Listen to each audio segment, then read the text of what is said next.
की बात है ये तो, मेरे मुंह से निकला। कमाल की बात तो भले ही, मगर है सच। इसके उदाहरण स्पष्ट है कि ध्यान की सहायता से दूसरे कमरे में प्रवेश किया जा सकता है, और आपके एक महापूर्व के अनुभव से यह स्पष्ट है कि उस विशिष्ट रासायनिक शीशे की सहायता से एक काल से दूसरे काल में प्रवेश किया जा सकता है। मैंने कहा, यदि यह सिद्धांत सच है तो ऐसे कोई उदाहरण सामने होने चाहिए।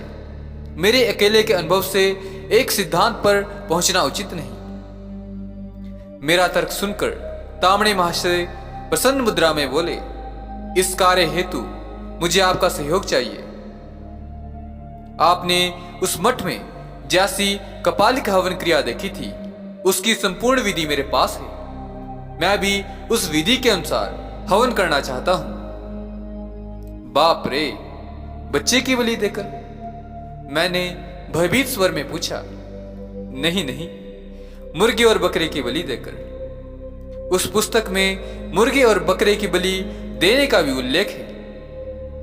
तांत्रिक क्रिया करने की ओर बलि देने के उपरांत उस शीशे में बाहर की ओर देखने पर भविष्य दर्शन हो जाएगा, ऐसा उस पुस्तक में वेणी माधव जी ने लिखा है कि भविष्य दर्शन करने वाले को योग का अभ्यासी होना चाहिए।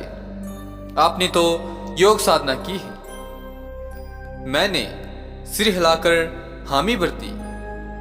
बस ठीक है, तामणे महाशय ने कहा। इसीलिए तो आप बाहर से वह दृश्य देख पाए। थोड़ा रुककर तामणे महाशय ने आगे कहा, यदि हमारा प्रयोग सफल रहा तो विज्ञान के एक बिल्कुल नए क्षेत्र में कदम रखने का श्रेय हमें प्राप्त होगा। सृष्टि के गूढ़ रहस्यों को समझने के लिए हमेशा ही खतरा उठाया है मैंने। जो भी गूढ़ और रहस्यमय है, उसके प्रति हमेशा से ही गहरा आकर्षण रहा है मुझे। इसलिए तामणे महाशय का प्रस्ताव स्वीकार कर मैंने कोई अभिनव नहीं किया। उनके प्रस्ताव को स्वीकार करते वक्त मुझे जरा सा भी पता होता कि मैं जीवन भर के लिए एक भयंकर विपत्ति मोल ले रहा हूं, किसी भयंकर दुर्घटना में पड़ने का खतरा, तो यकीन कीजिए मैं तामणे महाशय के प्रस्ताव को स्वीकार नहीं करता।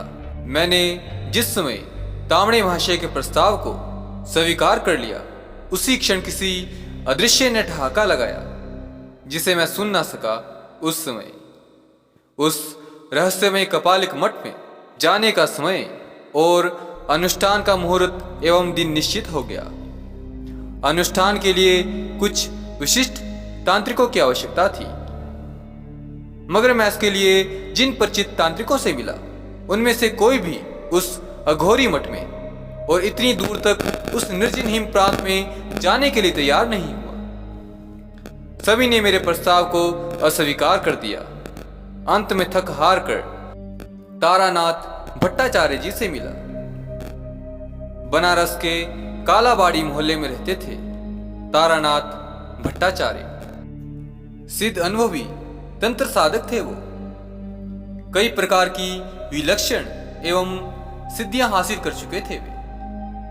कई भयंकर और उग्र तांत्रिक साधनाओं में आशातीत सफलता हासिल की थी उन्होंने। तंत्र की दिशा में वे मेरे एक प्रकार से गुरु थे और थे मेरे बड़े भाई के तुल्य भी। मैं उनको काफी आदर सम्मान देता था। वह मेरी किसी भी बात को टालते नहीं थे। इसीलिए मुझे पूरा विश्वास था कि वे मेरे प्रस्ताव को ठुकराएंगे नहीं। सांझ का समय था। प्रणामी की आवश्यकता को समझकर उनके लिए भुना हुआ मुर्गा और एक बोतल मदिरा खरीद ली मैंने। उसे लेकर मैं जब तारानाथ भट्टाचार्य जी के यहाँ पहुंचा तो वे उस समय साधनारत थे। कुछ देर तक मुझे प्रतीक्षा करनी पड़ी। जब वे साधना से उठे तो दोनों पदार्थ उनके सामने रखकर शुरू से अंत तक मैंने सारी कथा सुना दी और उन्हें अंत में कहा, आपको चलना ही पड़ेगा उस मठ में और वेणी माधव विश्वरत्न की उस दुर्लभ हस्तलिखित पुस्तक में वर्णित विधि के अनुसार उस अनुष्ठान में आपको सहयोग देना होगा। मेरे प्रस्ताव को तारानाथ भट्टाचार्य ने स्वीकार तो अवश्य कर लिया, परंतु उन्होंने थोड़ा ठहर कर कहा, अनुष्ठान तो हो जाएगा, मैं चलने के लिए भी तैयार हूं, मगर मुझे भय इस बात का है कि वह कपालिनी किसी प्रकार का कोई उपद्रव ना करे और हम सब लोग किसी प्रकार की विपत्ति में ना पड़ जाएं। इसके लिए भी आपको ही कुछ करना होगा। मैंने कहा। मेरी बात सुनकर तारानाथ भट्टाचार्य मौन रहे, कुछ बोले नहीं। मौनम सवकृति लक्षणम समझकर मैं उठकर चला आया और अपनी तैयारियों में जुट गया। निश्चित समय पर जब मैं तामणे महाशय और तारानाथ भट्टाचार्य को लेकर वहां पहुंचा, उसमें वातावरण में गहरी उदासी छाई थी। चारों तरफ कब्रिस्तान जैसी खामोशी फैली हुई थी। सांझ का ढलता सूरज अब उतुंग पर्वतों के पीछे छिप गया था। मठ के भीतर प्रवेश करते ही तामणे महाशय का चेहरा प्रसन्नता से खिल उठा, मगर भट्टाचार्य जी एक बारगी व्यग्र हो उठे। कैसी थी वह व्यग्रता, यह समझ ना सका मैं। उस समय उनके चेहरे पर एक अजीब सी परेशानी की झलक थी, मानो वह किसी अदृश्य सत्ता का अनुभव कर रहे हों। मैंने एक बार उनकी ओर देखा और एक साथ मठ के अंदर प्रवेश करने लगे। मठ में स्थापित मां काली की प्रतिमा को देखकर भट्टाचार्य जी बोले, निश्चय ही यह प्रतिमा अघोर पंथियों और दुर्दश कपालिकों के युग की है। इसे पंचमुंडी आसन पर स्थापित होना चाहिए। कमरे को साफ सुथरा किया गया। मां काली की प्रतिमा को भी साफ कर गंगा जल एवं मदिरा से स्नान करवाया गया। तांत्रिक अनुष्ठान में लगने वाली सारी सामग्री एवं वस्तुएं कमरे के एक कोने में रख दी मैंने। पशु को भी नहला धुलाकर एक कोने में बांध दिया गया और फिर स्वयं तैयार होने लगा मैं। अमावस की स्याह काली रात पहले पशु की पूजा हुई। उसके सिर पर लाल सिंदूर का तिलक लगाया गया और गले में पुष्पों की माला पहनाई गई और अंत में पिलाई गई उसे मदिरा। फिर खड्ग की पूजा हुई। तत्पश्चात हवन शुरू हुआ। जलते हुए हवन कुंड, उसमें पड़ने वाली विभिन्न वस्तुओं की गंध और गंभीर मंत्रों के उद्घोष से कमरे में एक भयप्रद वातावरण की सृष्टि हो गई। होम समाप्त हुआ। तारानाथ जी ने मां काली की तांत्रिक विधि से पूजा अर्चना की। पूजन समाप्त होते ही मां महामाया पराशक्ति काली की उस पाषाण प्रतिमा में मानो एक अलौकिक तेज आ गया था। दप दप कर जलने लगा था मां का मुखमंडल। उसमें कमरे का वातावरण भी रहस्यमयी और बोझिल हो उठा था। भट्टाचार्य जी के संकेत पर मैंने पशु को मां के सामने लाकर खड़ा कर दिया। जान जाने की आशंका से उसके चेहरे पर जो करुणा आ गई थी और जिस तरह से वह मिमियाने लगा था, उसे देखकर एक सिहरन सी दौड़ गई मेरे सारे शरीर में। जोर से मंत्र पढ़ने लगे, भट्टानाथ महाशय।